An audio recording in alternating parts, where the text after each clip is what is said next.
नमस्कार, आप देख रहे हैं न्यूज़ 24। मैं हूं आप सभी के साथ विपनेश माथुर। यूक्रेन में युद्ध का दूसरा दिन है और इस बीच बड़ी खबर आपके टीवी स्क्रीन पर। कीव पर कभी भी कब्जा कर सकता है रशिया। रूस लगातार आगे बढ़ रहा है। कीव के बाहरी इलाकों में रूस यूक्रेन के बीच भारी जंग लगातार जारी है। दोनों तरफ से फायरिंग हो रही है, एक दूसरे को निशाना बनाया जा रहा है। कीव में घुसने की कोशिश कर रहे हैं रूसी सैनिक, जिनको यूक्रेनी सेना लगातार खदेड़ने की कोशिश कर रही है, रोकने की कोशिश कर रही है रूसी हमले के डर से। लेकिन इस बीच ये खबर चिंताजनक है। लोग कहां जाएं, उनके छिपने के लिए जगह नहीं है। मेट्रो स्टेशन मिला है, वहां से एक तस्वीर हमें मिली थी, हमने आपको दिखाई थी कि इस हमले से, इस जंग से बचने के लिए लोग खुद को बचा रहे हैं, क्योंकि सायरन उनको ये बता रहा है कि जहां पर भी आपको सुरक्षित ठिकाना मिले, जहां पर भी आपको सुरक्षित जगह मिले, आप जाकर छिप जाइए। कोई भी बंकर हो, मेट्रो स्टेशन हो, तबाही के निशान के बीच लोगों की जान पर बनाई है ये बड़ी खबर। और डेप्यूटी एडिटर संजीव त्रिवेदी मेरे साथ लगातार बने हुए हैं कल से ही, जो अपनी पैनी नजर यूक्रेन के हालात पर बनाए हुए हैं। संजीव, ये सब भयावह है, बहुत डरावना है और इस बीच लगातार यूक्रेनी सेना रूसी सेना को रोकने की बॉर्डर पर ही कोशिश कर रही है, लेकिन लगता है ये सिलसिला ज्यादा देर तक चलेगा नहीं। जी हाँ, देखिए, ऐसा लग रहा है कि ये सब अब कुछ घंटों पहले की बातें हैं, क्योंकि कीव की सड़कों पर अब सामान्य तौर पर कुछ कुछ गाड़ियां भी देखी गई हैं और सब कुछ शांत सा लग रहा है। कुछ इलाकों में तो बिल्कुल ही शांत, और उम्मीद यही की जा रही है कि जहां भी रेजिस्टेंस दिया जा रहा है, जहां भी प्रतिरोध किया जा रहा है, बस झगड़ा वही हो रहा है। राष्ट्रपति जेलेंस्की अपनी तरफ से लगातार कोशिशें कर रहे हैं, लेकिन ऐसा लग नहीं रहा है कि अब रूसी सेना को टक्कर देने के लिए यूक्रेनियन फौजें जो हैं वो बहुत ज्यादा प्रयास कर रही हैं। जी संजीव, मैं आती हूं, एक और बड़ी खबर आ रही है। एक और खबर है, यूक्रेन के खेसन में जबरदस्त धमाका हुआ है। ये इस बीच एक और खबर, खेसन में एंटोनोव ब्रिज के पास धमाका हुआ है। यूक्रेनी सेना उधर ब्रिज भी खत्म कर रही है, उड़ा रही है, लेकिन ये धमाका रशिया की तरफ से हुआ है या फिर इस ब्रिज को खत्म करने की कोशिश यूक्रेन की तरफ से की गई है। संजीव, इसके बारे में क्या इनपुट है आपके पास? देखिए, तमाम ब्रिजेस को उड़ाने की कोशिश ये यूक्रेन की सेना के जरिए किया गया है, क्योंकि वो जो एडवांस है यूक्रेन की तरफ, यानी कि कीव की तरफ, जो रूसी सेना का एडवांस है, उसे रोकने की कोशिश की जा रही है और उस क्रम में कई ब्रिजेस को उड़ाया गया है ताकि बहुत तेजी से रूसी सेना न पहुंच जाए कीव। इस बात को मान लिया गया है कि कीव में अब रूसी सेना पहुंच जाएगी देर सवेर, तो ऐसे में वहां उनको पहुंचने में देरी हो और वहां से लोग बाग निकल पाएं जिन्हें निकलना है।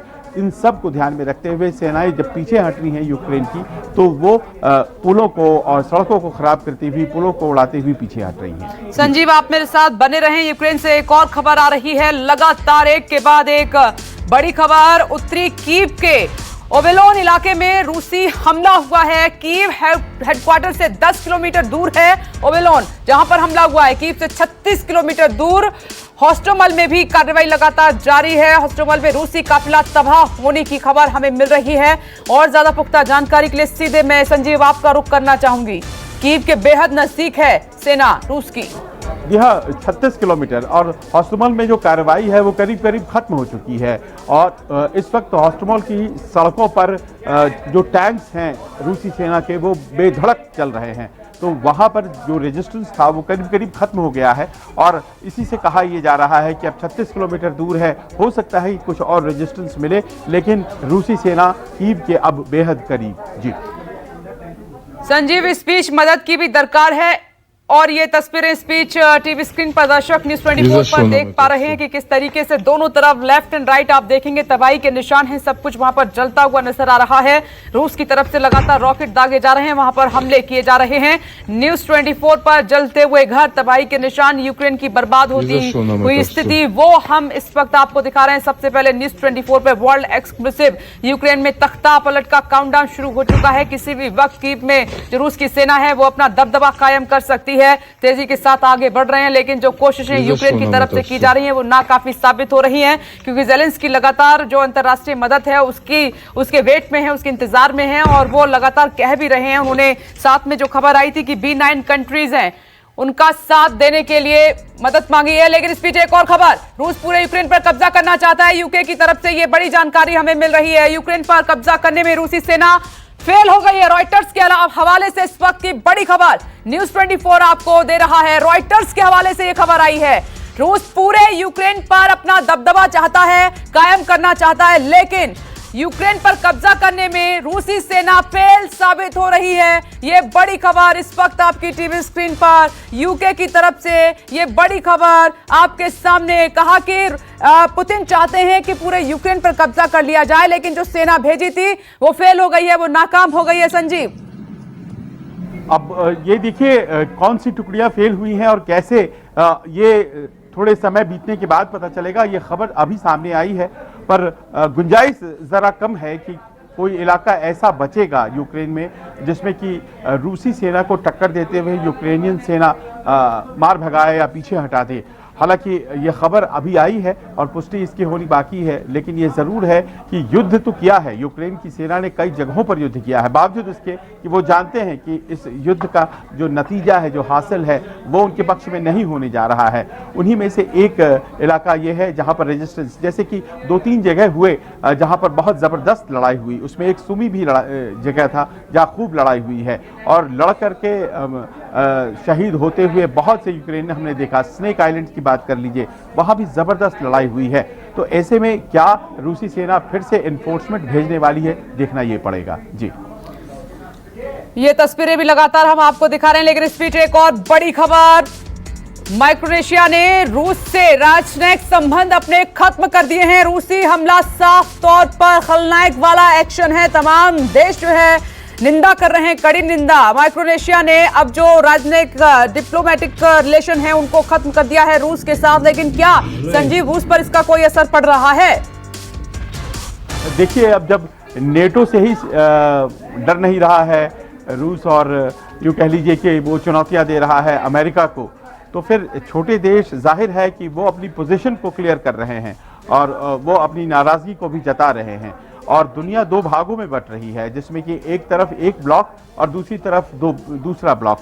और इस बार इस ब्लॉक में रूस और चीन एक साथ खड़े हैं और दूसरी तरफ नेटो के देश और अमेरिका है, और उसमें बाकी के देश कौन कहां खड़ा है ये तय कर रहा है। हमारे जैसे बहुत कम देश हैं जो अपने आप को गुटनिरपेक्ष मानते हैं, बाकी सभी देश जो हैं वो कहीं ना कहीं अपने आप को पाते हैं। और इस तरह से एक डिक्लेयर करने का भी तरीका है जब आप संबंध तोड़ते हैं और बताना चाहते हैं अमेरिका को या नेटो को कि देखिए हम आपके साथ खड़े हैं। जी, वर्ल्ड में क्या हलचल है लगातार हमारी नजर है। एक और बहुत बड़ी खबर आपको बता रहे हैं, यूनिवर्सिटी में आज रूसी हमले पर वोटिंग भी होगी, ये बड़ी खबर है। यूनिवर्सिटी में वोटिंग होने जा रही है। पुतिन ने जो कदम उठाया है यूक्रेन को बर्बाद करने का, उस पर वोटिंग होगी। देखना होगा कितने स्तर से उसके साथ हैं, कितने अगेंस्ट हैं, इसीलिए इसमें वोटिंग भी कराई जाएगी। इस वक्त की एक और सबसे बड़ी खबर न्यूज़ 24 आपको बता रहा है, रूस इस प्रस्ताव पर वीटो लगा सकता है। ये खबर बहुत अहम हो जाती है। यूनिवर्सिटी में आज रूसी हमले पर वोटिंग। संजीव, देखिए, संयुक्त राष्ट्र की सुरक्षा परिषद में 5 सदस्य हैं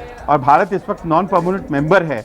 तो जब प्रस्ताव आएगा तो उस वक्त रूस के खिलाफ आएगा और वो प्रस्ताव ये कहेगा कि आपने बहुत गलत किया है और आप जल्दी से कीव को छोड़िए, यूक्रेन को छोड़िए। और जाहिर है कि इस प्रस्ताव को वीटो करेगा, पास नहीं होने देगा रूस। अब इसमें देखना है कि चीन क्या करता है, लेकिन सारी निगाहें भारत की तरफ होंगी, क्योंकि भारत पर बहुत ज़्यादा दबाव है कि वो ये साइड ले या ये साइड ले। लेकिन आप भी जानती हैं भारत गुटनिरपेक्ष आंदोलन में विश्वास करता है, हमेशा से गुटनिरपेक्ष रही है उसकी फॉरेन पॉलिसी। तो वो कोई पक्ष लेगा ऐसा नहीं है, लेकिन ये जरूर है कि आज देखा जाएगा कि कौन कहां खड़ा है इस पूरे मामले में। जी, रशिया अपने वीटो पावर का इस्तेमाल कर सकता है, लेकिन इस बीच खबर ये आ रही है बड़ी, सीधे आप तक पहुंचा रहे हैं, नागरिकों को निशाना बना रही है रूसी सेना।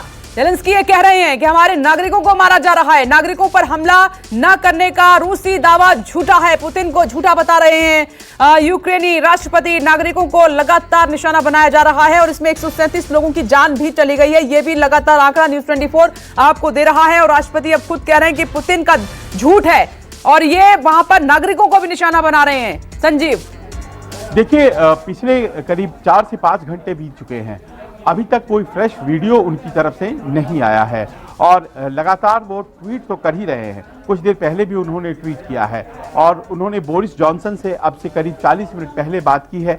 उसके पहले उन्होंने बुखारेस्ट 9 के अपने सहयोगी देश पोलैंड से बात की थी, वहाँ के प्रधानमंत्री से बात की थी। हर तरफ से वो मदद मांग रहे हैं, हर तरफ से वो कह रहे हैं कि रूस को रोका जाए, और उसी क्रम में बहुत सी बातें वो कह रहे हैं जो शायद बहुत ज़्यादा सच्चाई से ताल्लुक़ नहीं भी रखती हूँ। हालांकि इस मामले में उनकी बात पर विश्वास किया जाना चाहिए, क्योंकि बहुत से नागरिक ज़रूर मारे गए हैं, लेकिन ऐसा लग रहा है कि जेलेंस्की अलग थलग पड़ते चले जा रहे हैं और वो सामने आकर के कोई बात कहने की स्थिति में बिल्कुल दिखाई नहीं पड़ रहे हैं, और धीरे धीरे रूस उनकी जड़ों को और ज़्यादा कमज़ोर करता चला जा रहा है। जी, इस बीच एक और बिग ब्रेकिंग, रूस और यूक्रेन पर हमारी नजर। ब्रिटेन के खिलाफ रूस का कड़ा एक्शन, ये है इस वक्त की बड़ी खबर। ब्रिटिश प्लेन के लिए रूस ने एयर स्पेस बंद कर दिया है।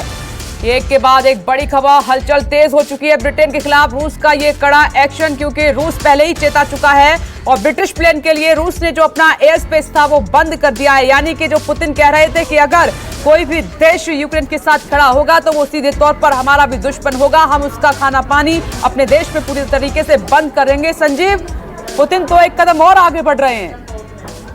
यहाँ देखिए, ये एक ऐसी थियरी होती है इंटरनेशनल पॉलिटिक्स में कि अगर आप हमारे साथ नहीं हैं तो आप हमारे दुश्मन हैं, आप हमारे विरोधी हैं।